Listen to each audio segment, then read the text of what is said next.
안녕하세요. 이공계 기초교양 물리학 실험의 멘토 양조교입니다. 지난 시간에 각운동량 보존의 기초 이론을 살펴보고 또 자전거 바퀴를 이용한 각운동량 보존과 자이로스코프 운동을 간단하게 살펴봤죠? 오늘은 직접 실험을 수행해 볼 텐데요.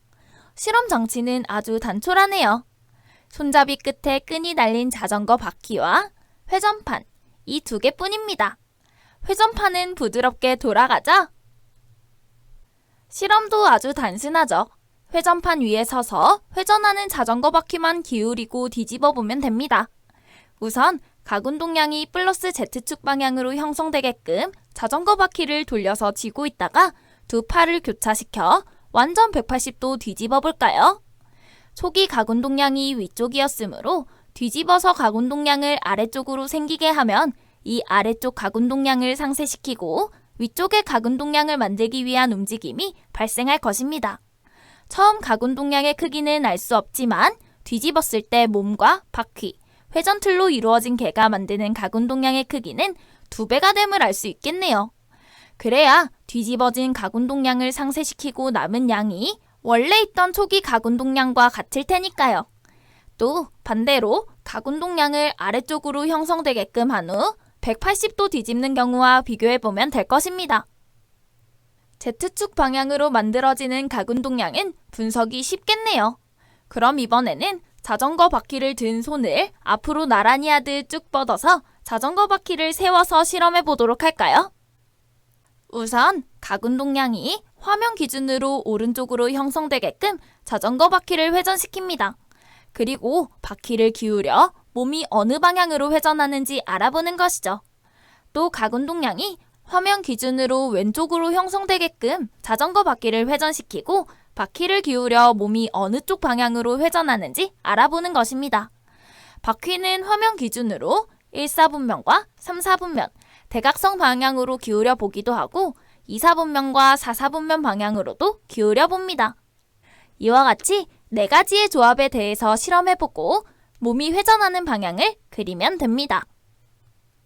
이렇게 해서 각운동량 보존에 대한 실험은 끝나는 셈이네요. 이제 자이로스코프 실험인데요. 자전거 바퀴를 회전시켜 각운동량을 만들어준 후 손잡이 한쪽 끝을 잡고 놓으면 줄을 회전축 삼아 빙글빙글 돌게 되죠. 화면 기준으로 각운동량을 오른쪽으로 만들어주느냐 왼쪽으로 만들어주느냐에 따라 줄을 기준으로 도는 방향이 달라집니다.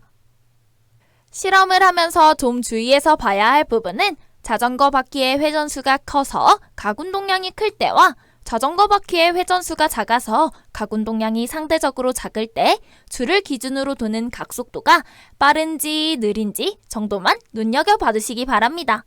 나중에 결과 보고서 쓸 때 그 부분의 분석이 필요하거든요.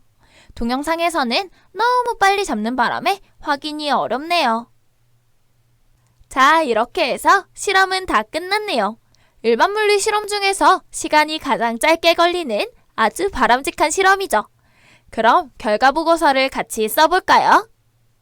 이 실험은 딱히 질량이나 길이 또는 시간을 재서 정량적으로 분석하는 것이 아니기 때문에 정성적으로 분석하면 됩니다. 정성적이라는 말은 이렇게 하니 저렇게 되더라 하는 식으로 그냥 말로 설명하는 것이죠. 하지만 간단하게 그림은 그려가면서 결과 보고서를 써야 할 텐데요. 자전거 바퀴 그림은 구글링을 해서 넣으면 될 거예요. 이 표는 교재의 그림인데요. 뭔가 좀 어설퍼 보이네요. 어떻게 그리라는 건지도 좀 불친절하고. 그래서 이와 같이 한번 만들어 보았습니다. 편의상 최초 각운동량의 방향을 결정하기 위해서 실험 시작하는 순간을 기준으로 일단 정면 방향을 XY 평면으로 표현하고 각운동량 방향을 표현했습니다. 우리는 자전거 바퀴를 기울일 때 몸과 회전판과 바퀴로 구성된 개, 편의상 바디라고 할게요. 그러므로 실험 결과에 따라서 L 바디 각운동량의 벡터를 그리고 회전 방향을 화살표로 표현하면 깔끔하겠네요. 세차 운동도 이와 같이 표를 만들어 볼까요? 이 한글 파일 결과 레포트 양식은 인사말 아래쪽에 링크를 달아놨으니까 필요하면 다운받아 쓰셔도 됩니다.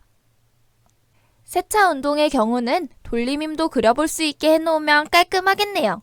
자, 그래서 여러분이 실제 실험을 수행해서 적절하게 벡터 표시와 회전하는 방향의 화살표를 다 그려 넣었다고 치고 결과 분석을 수행해 볼까요? 근데 뭐 딱히 결과 분석을 할 만한 것이 없네요. 물리량의 크기를 바꿔가면서 실험해야 하는데 딱히 바꾼 것이 없잖아요. 세차 운동에서 바퀴의 각속력이 느려지는 경우가 있기는 했네요. 뭐 어쨌든 그럼에도 불구하고 뭐라고 적기는 적어야 할 텐데요. 일단 결과 분석 및 토의를 시작하기 전에는 실험 개요에 대해 간략하게 정리해주는 것이 좋다고 했죠?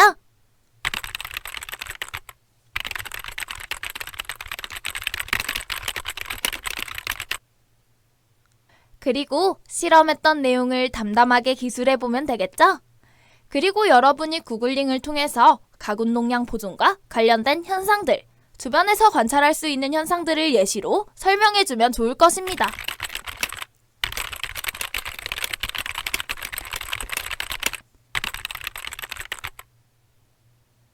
그러니까 분량을 좀 늘리려면 구글링을 통해서 가군동량 보존과 관련된 현상들을 요약해서 설명하고 그림도 넣어보고 또 그 내용들은 참고 문헌에 넣어보라는 얘기인 것이죠. 그것은 여러분의 몫입니다. 그럼 마무리 멘트 해볼까요?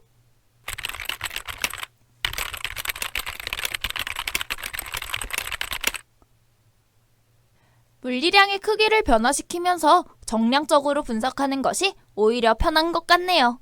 이렇게 하니까 저렇게 되더라 하는 식으로 정성적으로만 설명하려니까 분량 조절이 만만치 않은 것 같아요. 자, 이제 가군동량 보존과 세차 운동에 대한 감이 대강 잡혔나요? 이 실험을 수행하는 목적도 잘 이해했고 또 결과 분석도 잘해볼 수 있겠죠? 구글링이 관건이네요. 모두들 수고 많았습니다. 그럼 안녕!